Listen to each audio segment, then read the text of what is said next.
大家问千万字，大家要跟大家做伙来捌一日。真侪人爱游水运动，上惊春轮无够，游水游到一半，结果脚揪筋。今仔日要甲大家小解这一日，咱同齐来看到，这读做筋，可因筋第一条，有一寡地头读做筋，筋就是骨头甲肌肉的韧带，咱讲是筋肉。另外，血管嘛有人讲是血筋，脚后的筋就是脚筋，筋甲肉或做筋肉。另外，筋甲骨头或做筋骨，有人讲是筋节。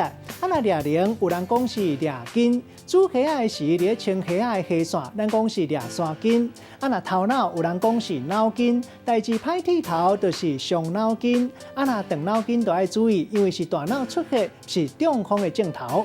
带大家做伙来小解这两个词。头一个读做筋肉，也就是咱咧讲的筋甲肉，有人讲是肌肉。第二个词读做红筋，这个意思就是咱咧讲的血管，有人讲是血筋，就是动物体内循环的通路，分做动脉、静脉甲微血管。啊，那动脉较早有人讲是大板筋，静脉人讲是青筋。咱用一句话来举例，甲这两个词合做伙。譬如讲，咱人的心脏甲红筋相头，叫做血路循环系统，都爱运动，安尼筋肉才会健康。今仔日小解这一日读做筋，提供给观众朋友来参考。